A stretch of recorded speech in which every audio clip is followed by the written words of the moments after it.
എല്ലാവർക്കും ഏറ്റവും പുതിയ മൂവി അപ്ഡേറ്റ്സ് ആണ്. നമ്മളിപ്പോൾ അതുപോലെ തന്നെ ഈ ആഴ്ച റിലീസ് ചെയ്യാൻ വേണ്ടി പോകുന്ന മൂവികൾ ഏതൊക്കെയെന്ന് പറയാൻ വേണ്ടി പോകണം. ഈ ആഴ്ച ഏറ്റവും വലിയ പ്രത്യേകത കാരണം ഈ ആഴ്ച ക്രിസ്മസ് റിലീസായിട്ട് റിലീസ് ചെയ്യുന്ന മൂവികളാണ് ഏറ്റവും കൂടുതൽ. ഇവിടെ നമ്മൾ കാത്തിരിക്കുന്ന ഒരുപാട് മൂവികൾ റിലീസ് ചെയ്യാൻ വേണ്ടി പോകുന്നുണ്ട്.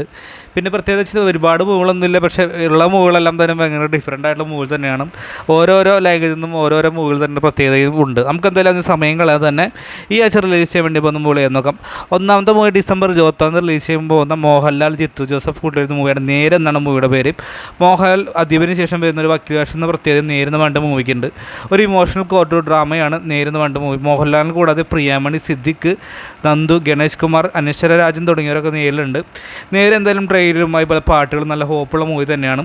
കാരണം ഇതിൻ്റെ പോസ്റ്ററും ആർക്കും പ്രതീക്ഷയാണ്. പക്ഷേ കഴിഞ്ഞ ദിവസം പിന്നെ ട്രെയിലർ ഇറങ്ങിയപ്പോൾ എനിക്ക് പോലും വൻ പ്രതീക്ഷകൾ കാത്തിരിക്കുന്ന മൂലം ഒന്നായി മാറിയിരിക്കുകയാണ് നേരുന്ന വേണ്ട മൂവി.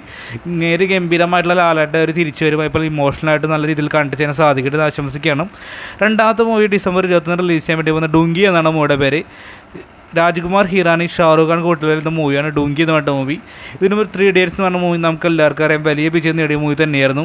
ഒരു ഹിന്ദി ചിത്രം ഒരുപാട് പേർ ആരാധനയുള്ള ചിത്രം തന്നെയാണ്. കാരണം ഒരുപാട് കോമഡികളൊക്കെ ഉണ്ട് 3 Idiots'ൽ. പല ലാംഗ്വേജും റീമാർക്ക് ചെയ്തിട്ട് പോലും അത്രയേറെ വിജയിപ്പിക്കാൻ സാധിച്ചിരുന്ന പ്രത്യേകതകളുണ്ടായിരുന്നു ആ ഹിന്ദി മൂവിക്ക്. അപ്പോൾ എന്തായാലും ഡുങ്കിക്ക് വേണ്ടി കാത്തിരിക്കുക 2 കാര്യങ്ങളാണ്. ഒന്ന് രാജ്കുമാർ, ഹിറാനിയും ഇപ്പോൾ തന്നെ ഷാറുഖ് ഖാൻ എന്ന് പറയുന്ന നാടിനുള്ള വിശ്വാസം തന്നെയാണ്. എന്തായാലും നല്ലൊരു വിജയം ആവട്ടെ എന്ന് ആശംസിക്കുക. എന്തായാലും ഹിന്ദി നാട്ടിൽ വലിയൊരു വിജയമാവാൻ ചാൻസ് ഉള്ള മൂവി തന്നെയാണ്. മറ്റൊരു മൂവി KGF എന്ന് പറയുന്ന ചിത്രത്തിലൂടെ തന്നെ ഒരു ബ്രാൻഡായി മാറിയ ഒരു സംവിധാനമുള്ള വിശ്വാസം കൂടി തന്നെയാണ് നമ്മൾ ഈ കാത്തിരിക്കുന്നത്. കാരണം KGF 1ഉം 2ഉം എന്ന് പറഞ്ഞ 2 നമുക്ക് എല്ലാവർക്കും അറിയാം. അപ്പോൾ അദ്ദേഹത്തിൻ്റെ കൂട്ടിൽ വരുന്ന മൂവിയാണ് സലാർ എന്ന് പറഞ്ഞ മൂവി. സലാറിൻ്റെ മറ്റൊരു പ്രത്യേക പ്രഭാസ് എന്ന് പറയുന്ന നടൻ്റെ ഒരുപാട് പരാജയങ്ങൾക്ക് ശേഷം റിലീസ് ചെയ്യുന്ന മൂവിയാണ് സലാർ എന്ന് പറഞ്ഞ മൂവി.